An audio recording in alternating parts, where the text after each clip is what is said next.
Okay, we're signing a regulation bill, and you might want to discuss it, please. Somebody could explain it. This is an executive order called Unleashing Prosperity Through Deregulation.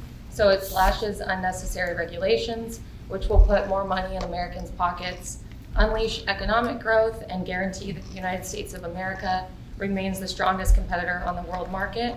And in order to achieve that, this order requires a rigorous regulatory budget process. So for each new regulation issued, at least 10 prior regulations will be identified for elimination. So 1 for 10, and it's never been done before. We came very close to doing it in the first term, and we'll be able to easily do it, I think, in this term, and that'll have a big impact on regulation, getting rid of so many ridiculous regulations. And very importantly, Doug Burgum and Catherine, incredible governor of North Dakota, as you know, and did a really great job. And I asked him to serve as the Department of Energy, the secretary, and he's agreed to do it. And in many ways, the United States, I guarantee it's going to prove to be correct that the United States is very lucky to have them, because they're a great team, great man and wife, great talent. So we are going to be working, and you're going to be working very hard with Chris Wright over at Energy.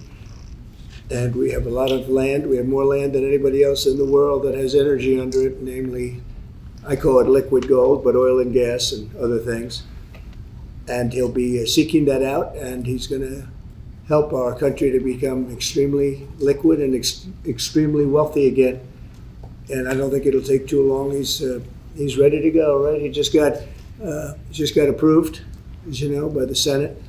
So it was pretty good. We want to thank everybody, and we want to thank Senator Thune for moving it along. And if you could give me his commission, we'll sign it. Thank you very much. And if you'd like to ask a question of the new secretary, it's a very interesting title, but it's a pretty great title, right? Yes. Cabinet member and everything else. What is your first priority as Secretary of Interior, sir? Well, as you've heard President Trump say, we have to turn the ship around. If Interior was a public company, its stock would be in the tank. Revenue has been declining. Production of revenue for American taxpayers is down. The deregulation executive order, which President Trump just signed, extremely important because we have to shorten the time it takes to build things in America. And not only do we have to produce more energy, we've got to produce more critical minerals in this country, and we're talking across the whole country, including Alaska especially, a big opportunity. Interior, if it was a company, has the largest balance sheet in the world. 500 million acres of public land, 700 million acres of subsurface, over 2 billion of offshore acres. These are all assets that belong to the American people. We all talk about the debt that America has, this 36 trillion. We have perhaps hundreds of trillions of dollars of assets that we need to manage smartly, sustainably, for the benefit and the use of the American people. Mr. President, is there anything China, Canada, and Mexico can do tonight to forestall your implementation of tariffs tomorrow? No, nothing. Not right now, no. Not a negotiating tool? No, it's not. No, it's a pure economic. We have big deficits with, as you know, with all three of them. And in one case, they're sending massive amounts of fentanyl, killing hundreds of thousands of people a year with the fentanyl.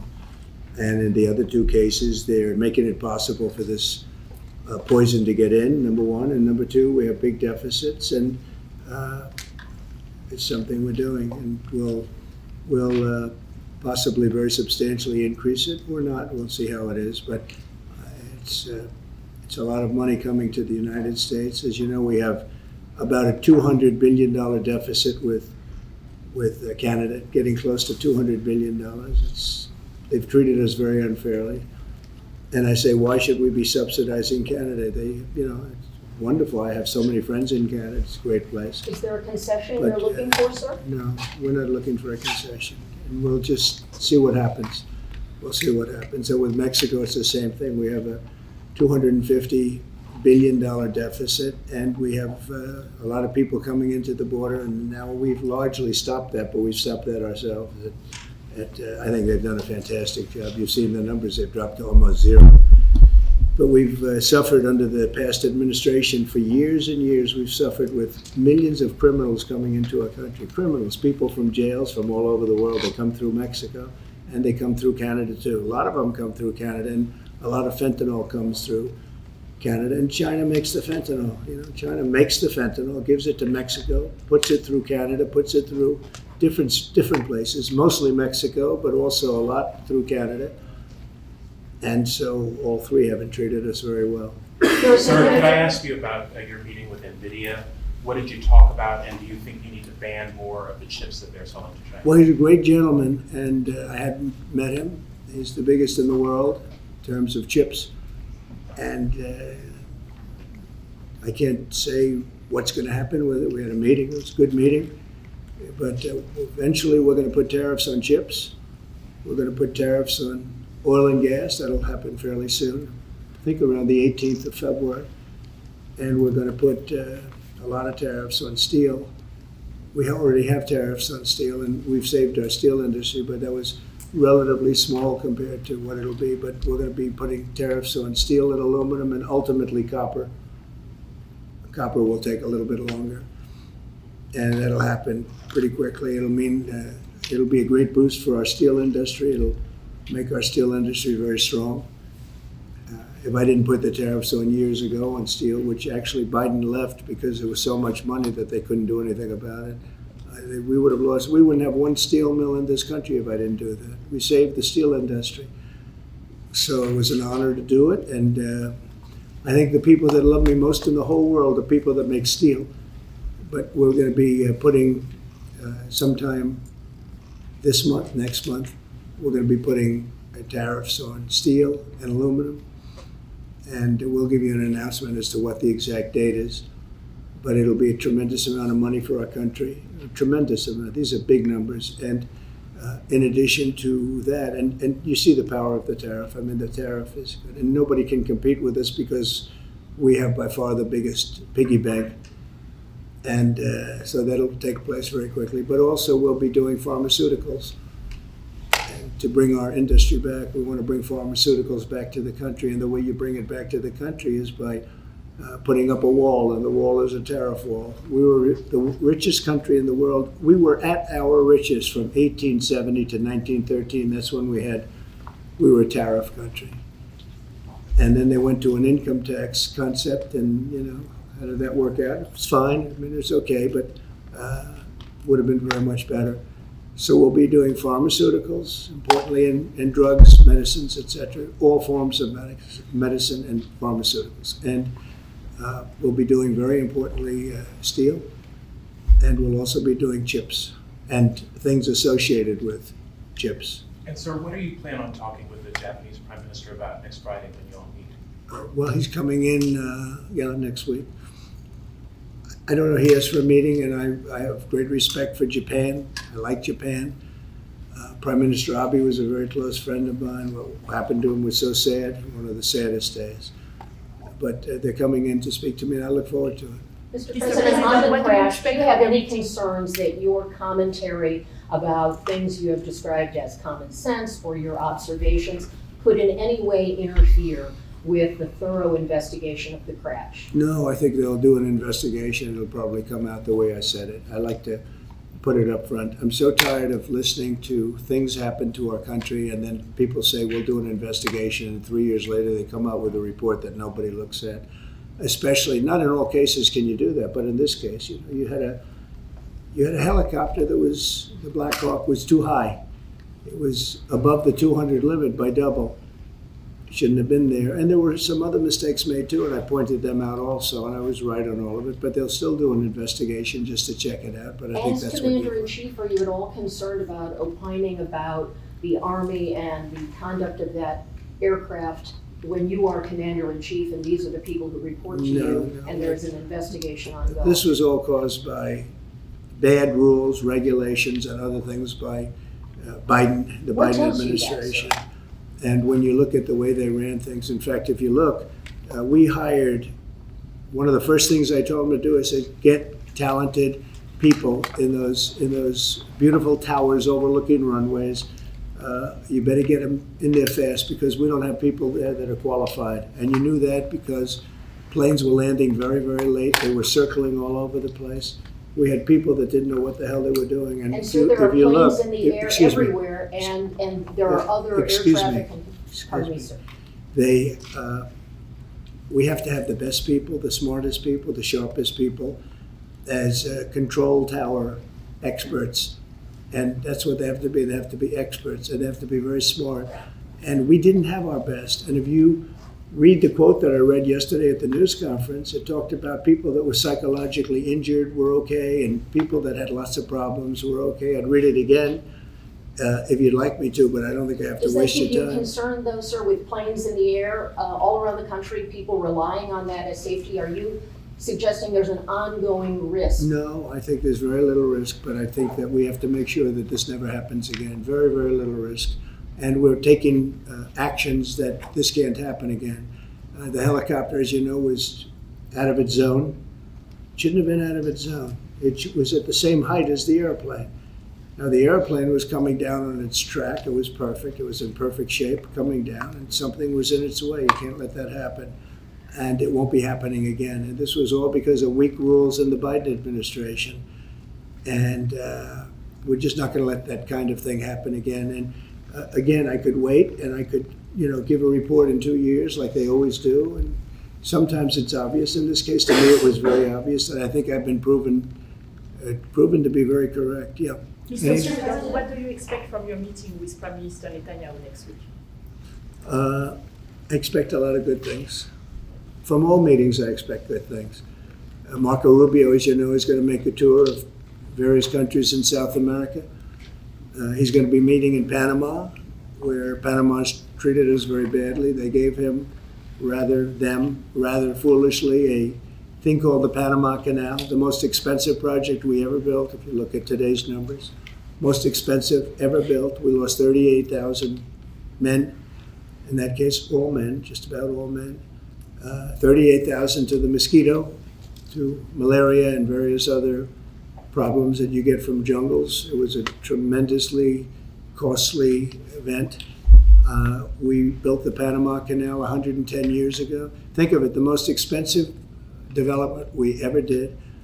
And really one of the wonders of the world, one of the great wonders of the world. That we didn't give it to China, we gave it to Panama. And Panama's been ripping down all the China language signs. They've been working like mad to try, but about 70% of the signs were up and they were written in Chinese, and that's not the deal. So we're going to take it back. They've already offered to do many things, but we think it's appropriate that we take it back. They've totally violated the agreement. We have an agreement. They violated the agreement, and Marco Rubio's going over there to talk to the gentleman that's in charge. On Israel and Gaza, do you still think it's a good idea for Jordan and Egypt to be taking in Palestinians when they reject the idea and the Palestinians who are living now in Egypt? Oh, I think Jordan will take people from Gaza. And I think Egypt will take them also. I mean, I heard somebody said they're not going to, but I think they will. I feel confident they will. Mr. President, will tomorrow's tariffs include oil? What? Will tomorrow's tariffs be inclusive of Canadian crude? I'm probably going to reduce the tariff a little bit on that. We think we're going to bring it down to 10% on the oil. So it's 25% on the Canada side. Mr. President, are these tariffs stacking on top of already existing tariffs? Or Yes, just leave it on top of whatever may be existing. Mr. Mr. President? President, ask you a question about Venezuela. Rick Cornell was seen on state TV shaking hands with President Maduro. Is there any concern that that might lend legitimacy to the Maduro administration? No, we want to do something with Venezuela. I've been a very big opponent of Venezuela and Maduro. They've treated us not so good, but they've treated, more importantly, the Venezuelan people very badly. We have tremendous Venezuelan population. I got 92% of the vote, the Venezuelan vote. Now we want to see what we can do to get people back in their homeland safe and free and all. He's meeting with a lot of different people, but we are for the people of Venezuela. We're for the Venezuelan Americans. If you look at it, we have them all in Florida, right around the Doral area. That's really, they call it Little Venezuela, right? And they voted for me close to 100%. So we'll see what we can do to straighten out the situation in Venezuela. Venezuela has been very unfortunate. I was very surprised when I saw that Biden agreed to buy a lot of oil from Venezuela, because Venezuela was just about finished, the dictator. And when that happened, it brought him back to life. You know, Biden went out and they buy millions of barrels of oil. I say, what's that all about? So we're not going to let that stupid stuff happen. So we'll see what happens. We're not happy with Venezuela. We don't like the way they've treated the Venezuelans at all. Mr. President, there have been some warnings or messages that government websites will be shut down this evening to scrub them of DEI content. Can you confirm if that's That what's accurate? been shut down? Government websites, will be shut down this evening to scrub them of DEI content. Can you confirm whether that's accurate and if there are any concerns? I don't know. It doesn't sound like a bad idea to me. DEI would have ruined our country, and now it's dead. I think DEI is dead. So if they want to scrub the websites, that's okay with me. But I can't tell you. I guess probably certain people handle it certain ways. But I'll tell you who's very happy about it: the military. The real leaders, the real generals in the military, they're very happy about it. Doug is very happy about it. He's got a big group of people that are going to be working for him, really starting right now. He just got signed up, and they're very happy about it. He had a lot of DEI, everybody did, but he has not been a fan. It was really hurting our country badly. It's costing a lot of money too. You see the kind of money we're talking about? Hundreds of millions of dollars for nonsense. Now we have our country back now. Our country is back, and it's a nice thing to say. I've never seen such love. I've never had anything like it. I've never seen anything like it. People are coming up, sir, thank you for bringing our country back. We were losing our country, and I think we're stronger now than we've been in many, many decades. Sir, any update on your call with Vladimir Putin? Well, we'll be speaking. We'll be speaking, and I think we'll perhaps do something that'll be significant. We want to end that war. That war would have never started if I was president, and we want to end that war. That war is a horrible war. Millions of young people are being killed, mostly on the lines now, mostly soldiers. But the cities have been largely destroyed, many of them. They're like demolition sites. But the soldiers are just shooting at each other. You know, it's a very flat land. I said this the last time, very, very flat land. The only place that a bullet stops is when it hits a person. And they're hitting a lot of people. They're hitting a lot of soldiers, but on both sides. You know, I think Russia would probably say close to 800,000, and Ukraine 600,000 or 700,000. And it's just a senseless situation, and it's got to stop. So whatever I can do to stop it, and we are having discussions, yes. Ongoing, already scheduled and ongoing? Already talking, yes. So you've already spoken to Vladimir Putin? I don't want to say that, but we are having very serious discussions about. Is there a reason you don't want to? Well, I just don't want to say that. We're having very serious discussions about that war, trying to get it ended. With Russia? With Russia, yeah.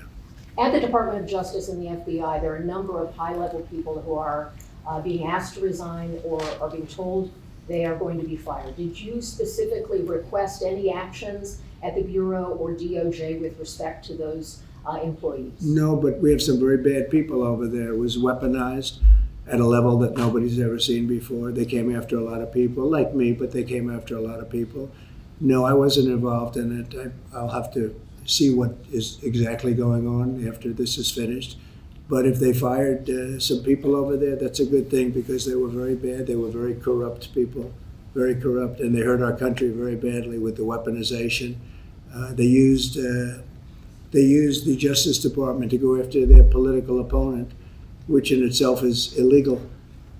And obviously it didn't work. Are you going to impose tariff on the European Union? What does that mean? Are you going to impose tariff too on the European Union like you are going to do for Mexico and Canada? Well, you're asking me a question, because I'm sure you didn't hear. Am I going to impose tariffs on the European Union? Do you want the truthful answer, Yes, or I should I want the give you a truth. political answer? The truth. Absolutely. Absolutely. The Tariffs, The European Union has treated us so terribly. You promised Americans to try to reduce costs, and so many of the products Yeah. that would be tariffed, when they come into the country, the outgoing country is not paying the tariff. The buyers in the United Yeah. States pay that, and then that's passed on to consumers in Right. most instances. Sometimes.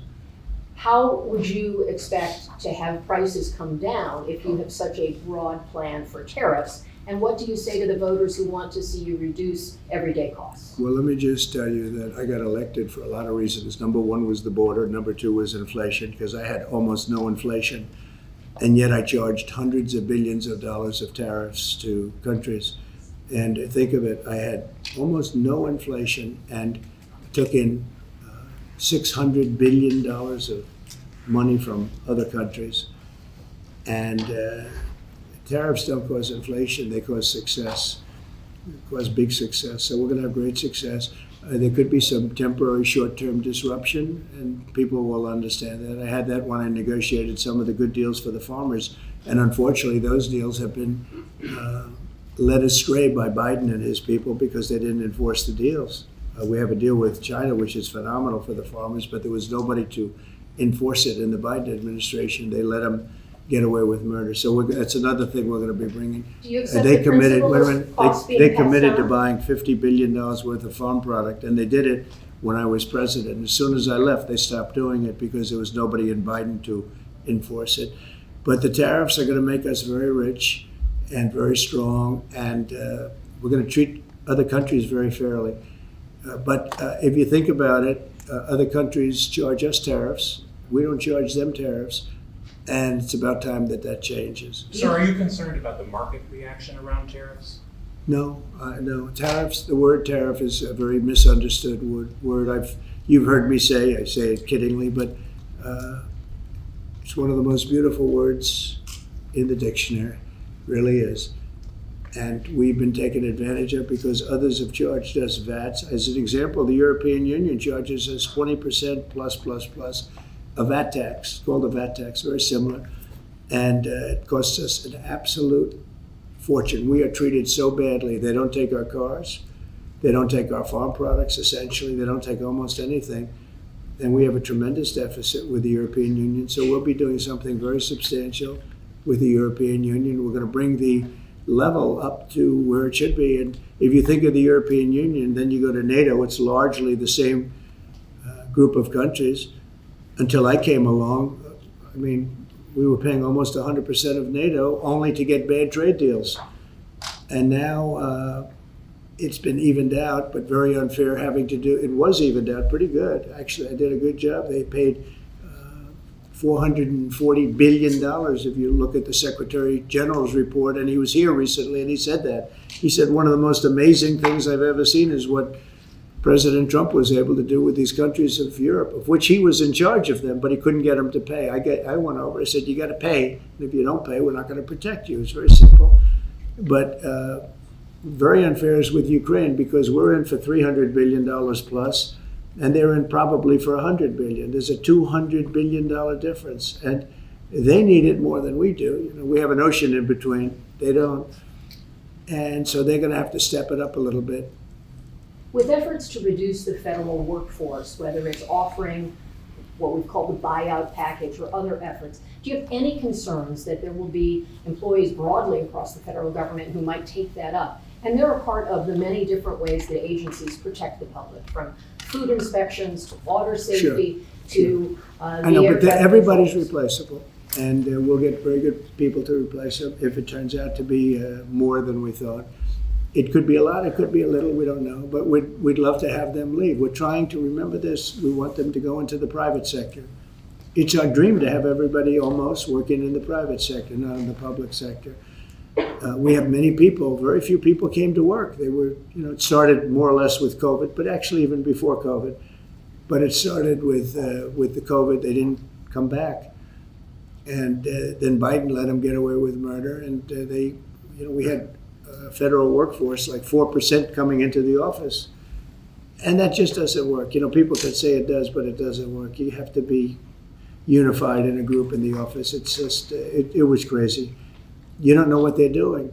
And then at some point, we may ask them to certify that they didn't have two jobs, meaning were they really getting a check from us, the government, and then were they also working a second job and a third job and, on government time? And many of them will say that they did, which is not legal, but it's a problem. It's a problem. No, we want to get that out. We want to clean it out. People have been trying to reduce federal government now for 40 years, 45 years, and they haven't been able to do it. And this is a way of doing it, I think, very nicely. It's sort of a buyout, too. I think we're treating people very good. But people don't come to the office.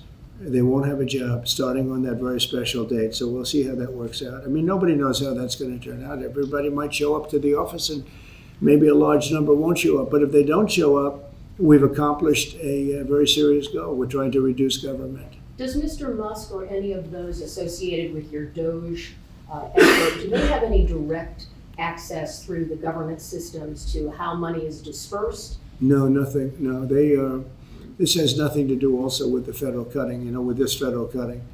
This is very separate. This is if you don't show up, you don't get paid. But Doge, I think great progress has been made. We're talking about cutting over $1 trillion of waste. We're talking about waste. We're not talking about we're going to love and cherish Social Security, Medicare, Medicaid. We're not going to do anything with that other than if we can find some abuse or waste, we'll do something. But the people won't be affected. It'll only be more effective and better.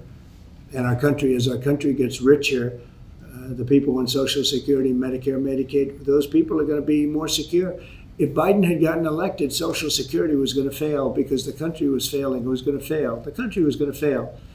And therefore, the Social Security, Medicare, Medicaid, and all of the other things that you may get would not be able to be paid.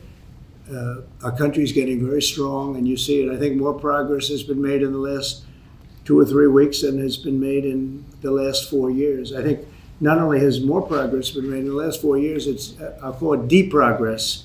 We went way backward as a country in so many different ways, from woke to all of the other things that took place that were so bad. You look at Afghanistan, how embarrassing that was. I think Afghanistan really started the problem with Russia and Ukraine. When Putin looked over and he saw how incompetently that was handled, I was getting out, but I was going to keep Bagram.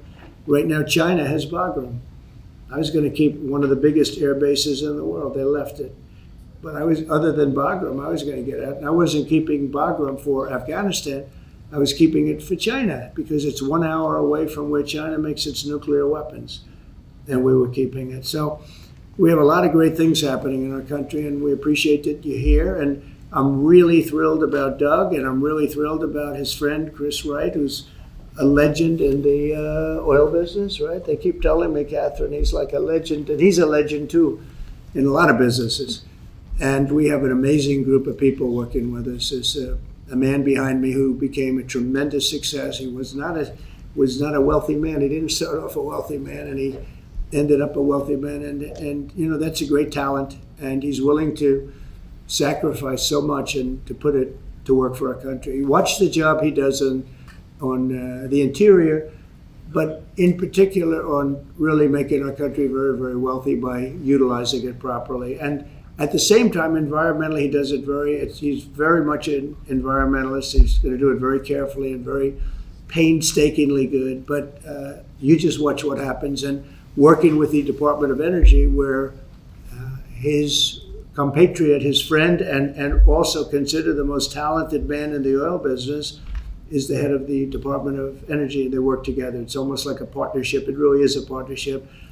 And watch what that does for our country. It'll be a fantastic thing to see. Thank you very much, everybody. Thank you, Fred. We're headed out. Thank you. Thanks, guys. We're headed out.